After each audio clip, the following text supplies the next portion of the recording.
Before we get into the video, I just wanted to tell you guys that I've been wearing these boots for the last week, and my goodness, the comfort that these soles have brought is out of this world. The Vibram 100 soles are super comfortable, but the problem people have with it is that it's so heavy.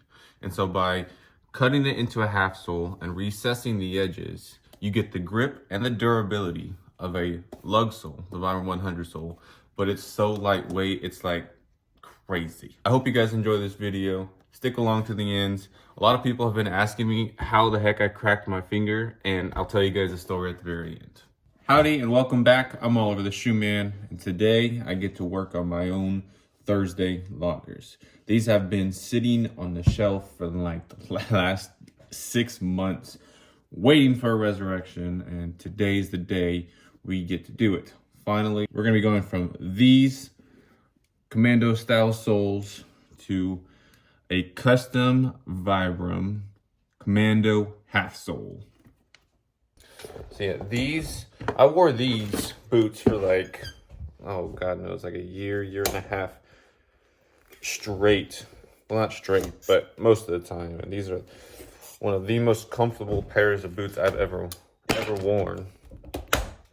And I talked to a lot of people about wedge soles versus like soles like this, and on paper technically wedge soles are supposed to be more comfortable because they support your foot all the way through, but in cases like this, man, these are far more comfortable than any of my wedge sole boots. So what it comes down to is just the support from the shank, which we'll go over what that is once I get it taken apart. Man, this is on there.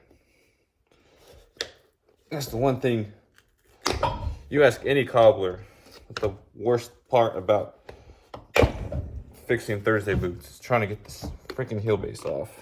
A few weeks ago, I actually went to one of my sole suppliers' warehouse. They were having an open house, and some representatives from Vibram were there, so it was really cool to talk to them.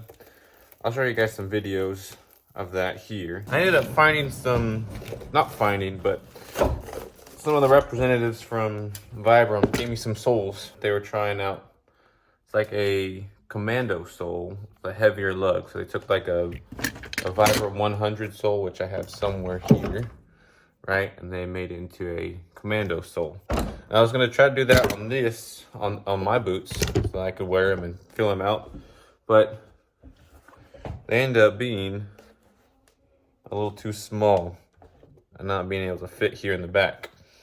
So I decided to make my own, and then while I was at it, I was like, you know what? Why don't we just turn this into a half sole? I don't know if you watch Wyatt and Dad Collar Company, but they do something similar to this. I think they call it their urban logger or something like that, but they don't cut the recessed edges. They just do this half lug sole. So I wanted to do something a little different from them, try something out. So kind of take this and this and combine them, but also make it into a half sole.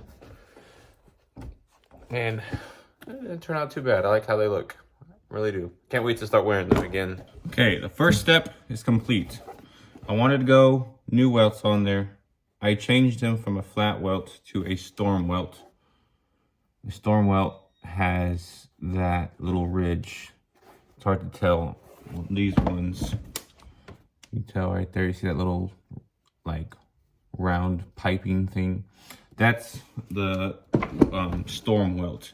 I think it just gives a more bulky, loggy, rugged look compared to just the flat welt.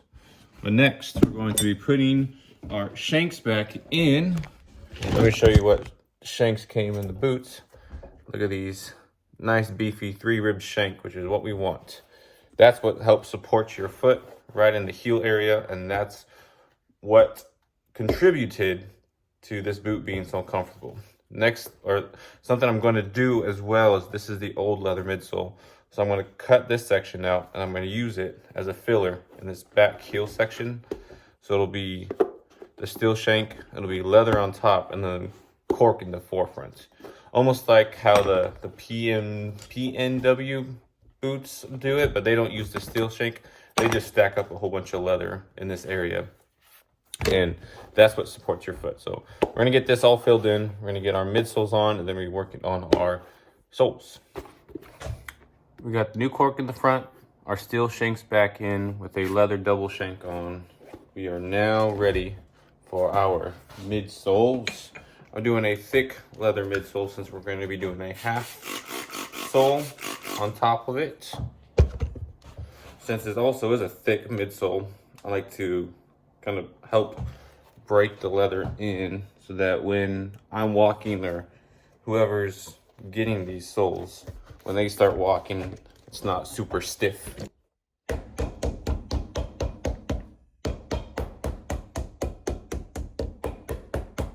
Now I'm going to trim them and get them ready for the half soles. Okay, I just want to do this and say something real quick.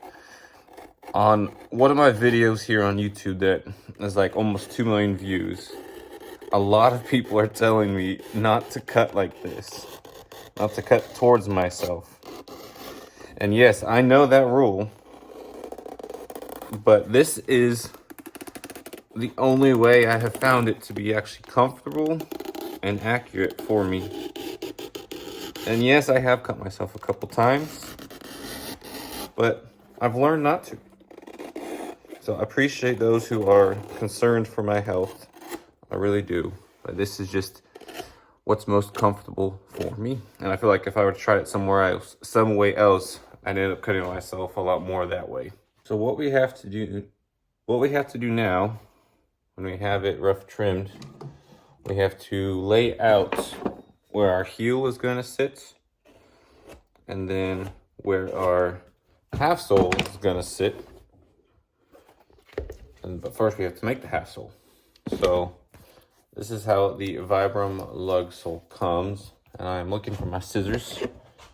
And so what I like to do, so I learned this from Wyatt and Dad Collar Company. You can either cut it straight. They like to follow this pattern right here. And so what I'll do is I'll cut a straight line.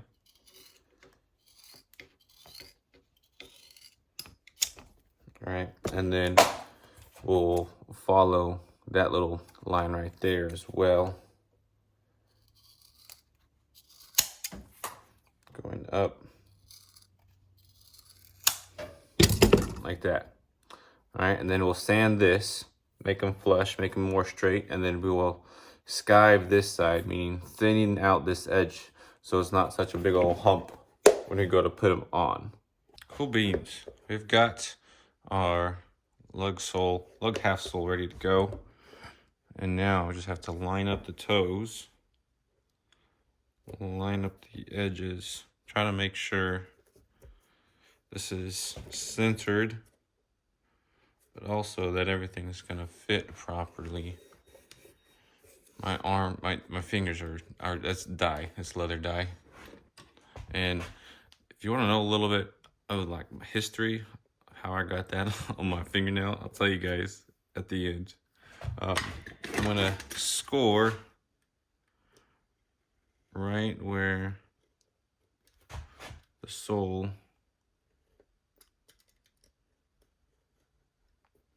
is gonna end up being. I'm sorry if you can't see all that well. All right, I'm gonna try to keep it like this. That way, as I'm working, but also have to be comfortable because now we got to cut out the notch, which the notch can be kind of tricky, especially with a shape like this. And we cut a notch out so that the rubber sole will sit flush with the leather sole. And again, not have a big old hump. All right, let's see if I can turn it around this way.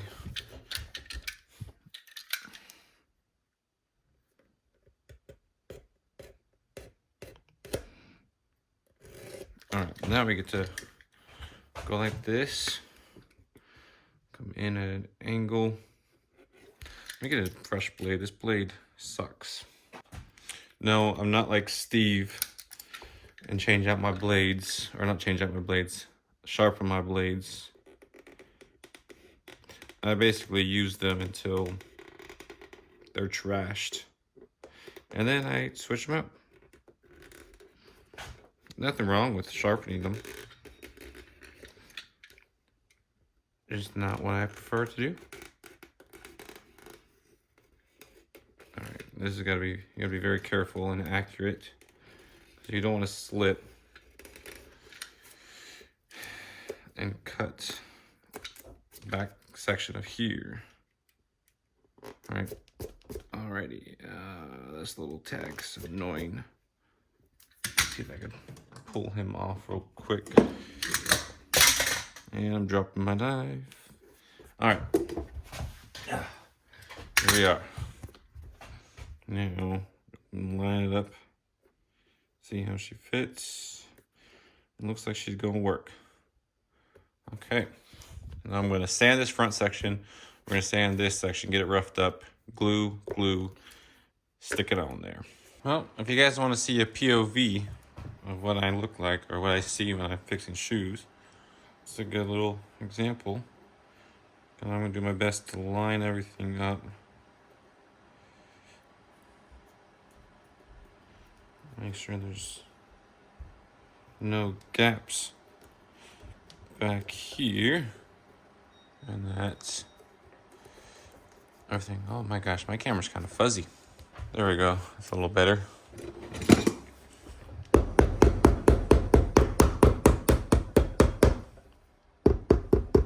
Okay, now I'm going to take a pen.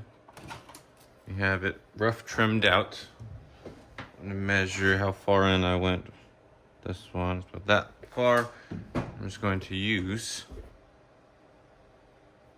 my finger as a guide for where, oh, I know you can't see that, for where I have to cut and do the recessed edges.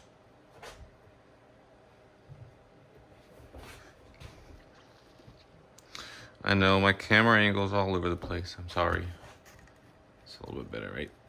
There. Tighten it up. All right, there you go. Alrighty.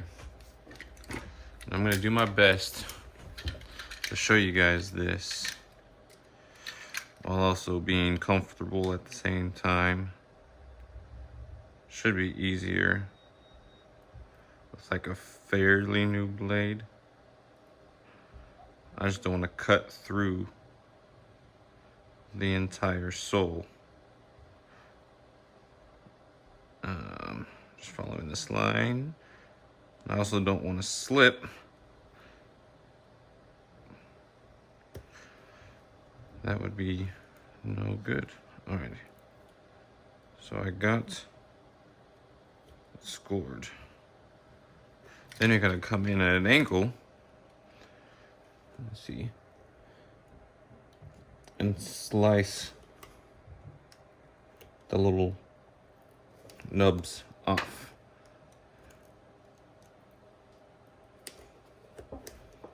Just like that. And then once we're done cutting the bulk of it off, we'll go ahead and sand it the rest.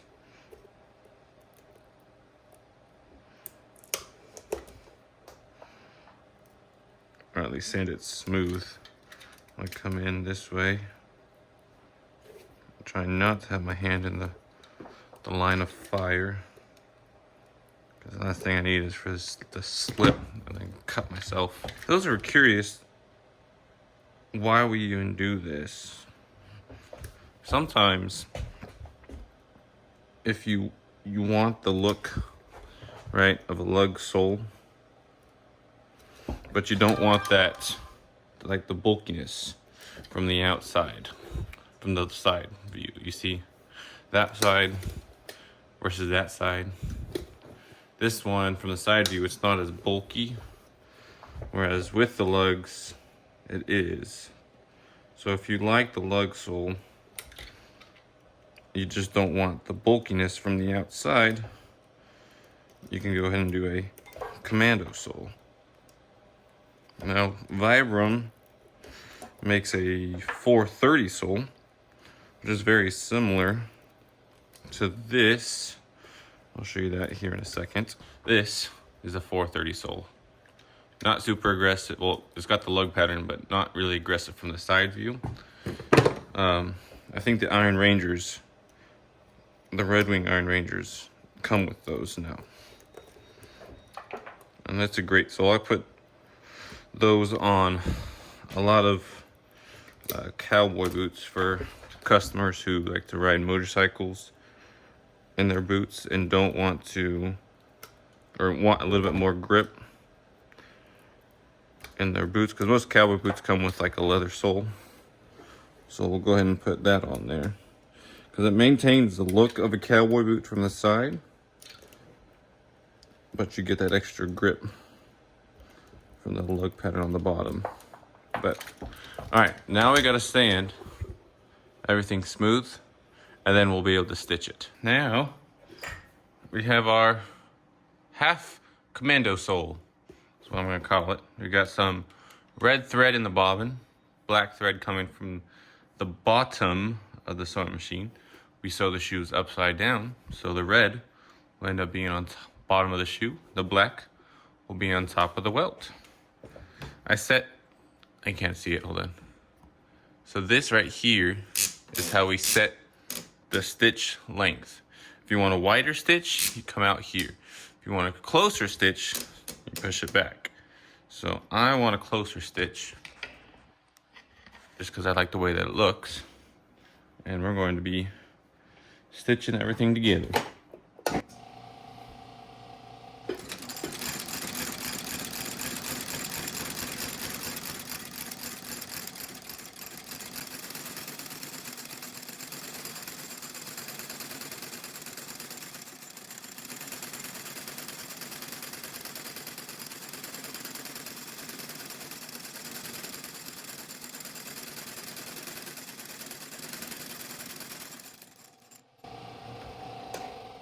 Wow, would you look at that?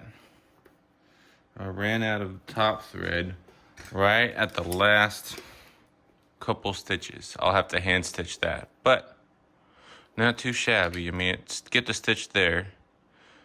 But other than that, looks beautiful on the bottom. And on the top, yeah, not too bad. Not too bad. We'll fix that little skip stitch right there. And I'll have to hand stitch all of that back together. But yeah, not too shabby. Now we're gonna get the heels put on, do our final trim, clean, polish, condition, and these are ready to wear. I cannot wait to put them on my feet. All right, these are Thursday Captains that I'm wearing right now. These are when the substitute for my loggers the last, oh God knows how long. And they're comfortable, they're okay, but they weren't like the loggers. So I am super excited to put these on. Now, if you want to know what happened to my finger, I'll tell you the story. There's a lot of things that have happened to my finger over the years. And it started when I met my wife in high school. I went on a hike, found a piece of wood, and I brought it home. And I was actually carving her name, this girl, my wife, when I first met her, carving her name into that piece of wood, kind of like a nameplate, with a homemade knife. I used to make knives out of my backyard before I started doing shoe repair. And yeah, one little slip cut straight through my cuticle and into this, my middle finger as well. Cut a big old flap of skin off. And ever since, that little, you can't see really, but the little crack down the center of my nail has been there. And it just won't grow out, grow away. And then, I mean, I was also not driving personally, but I was riding in the back of a car, hand stitching like a wallet together or something. The car bumped and I stabbed the needle through my finger, this finger. Not to mention how many times I've hammered it while fixing shoes, like to where the point where it's bleeding. And I think the worst part is when I actually stabbed it with my sewing machine. This is my Blake stitch machine, which stitches shoes from the inside. You slip the shoe on and it stitches it from the inside of the shoe. So there's two pedals. The left one raises this thing up and down. The right one makes it go. Now I was right here, for some reason had my finger next to the, trying to position it or something. And I went to go press to lift it up and I pressed the wrong pedal and this needle came down and went straight through my finger. And I was stuck to the machine. Thank God I was actually able to, like, while my hand, right, is stuck to this machine, I was able to grab onto like some pliers that were somewhere around here. And then I was able to break the needle, the little barb off the needle, and then get my finger out. I think the worst part is that I tried to find my phone to take a picture before I tried to reach for the pliers. And I was at the shop by myself too. So like, if I couldn't reach the pliers, I would have been stuck there. I probably would have had to call the cops. But man, these feel nice. They look nice too. I am so happy to be able to wear these once again. Thank you guys again so much for watching. I greatly appreciate it. Again, I am so happy with how these turned out. If you would like to get this done to your pair of boots, all my information is down below. Head to my website and fill out the information. So if you have any questions about another job you may have, feel free to contact me as well. All the information is down below. I greatly appreciate you guys watching. God bless you guys. Till next time.